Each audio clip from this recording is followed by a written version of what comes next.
What if everything you knew about death was wrong? There are places in this world where death is not the end, where the dead do not go in the ground. They go inside you. In some corners of the world, they don't bury the dead. They eat them, not for horror, not for hunger, but for love. To forget them, that's the true death, so they keep them close, closer than skin. Flesh roasted, bones crushed, ashes stirred into soup. The dead, living on, inside you. They believed eating their loved ones would free their souls, prevent evil spirits, even pass on wisdom. To the modern world, it's called cannibalism. To them, it was sacred, the truest expression of love. And by the time we're done, you won't just understand it, you'll feel it. But to truly feel it, we have to first understand why. What could possibly drive someone to eat the people they love? Let's begin, not with meat or blood, but with the mind. The psychology of endocannibalism. Endocannibalism. It sounds horrific, doesn't it? The idea of eating the dead. But what if it's not about the body? What if it's about the soul? Endocannibalism is the ritual consumption of deceased members of one's own group, family, kin, or tribe. To the outsider, this might seem barbaric, but for those who practiced it, it was never brutal. It was sacred, emotional, purposeful. It's not savagery, not barbarism. It is the ultimate rebellion against disappearance. When modern people bury their dead, they hide them, seal them away, out of sight. But these tribes asked a different question. What if the greatest horror is not death, but being forgotten? So they chose the most intimate act imaginable, not to discard the body, but to make it part of their own, flesh becoming flesh, bone becoming bone, a final embrace, closer than any hug could ever be. For these cultures, to consume the dead wasn't about morbid consumption. It was about keeping them close, making them live on. In their world, death wasn't an end, it was a continuation. To eat the dead was to defy oblivion. But ideas like these, they don't just exist in theory. They lived in real places with real people. And nowhere was that more haunting or more tragic than in the eastern highlands of Papua New Guinea. Let me take you there. The Four People, Papua New Guinea.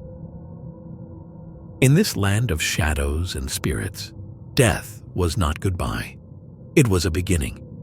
To the Four People, a body wasn't discarded. It was welcomed home, piece by piece, bite by bite. To eat the dead was to carry them forward, to shelter the soul within your own body. But hidden in this ancient embrace was a ticking bomb. They laughed, but not with joy. They laughed as their minds collapsed. First tremors, then mania, then silence. The tribe called it Kuru, the laughing death. They thought it was a curse, witchcraft, spirits seeking revenge. But it wasn't. 1960s, a young Shirley Lindenbaum trudges through the mud with her notebook, eyes sharp, heart heavy. She uncovered a truth more terrifying than any curse. Prions, rogue proteins, invisible, indestructible, and deadly, especially when passed through the brain.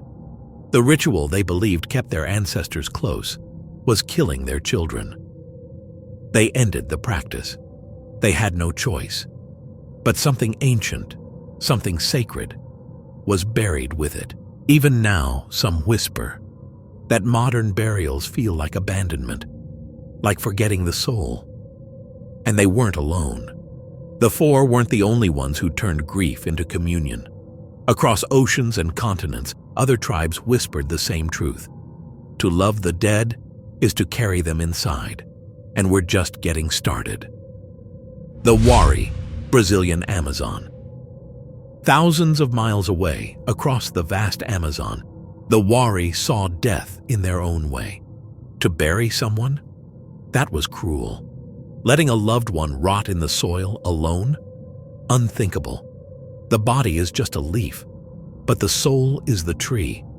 When death comes, we must plant it back in the living.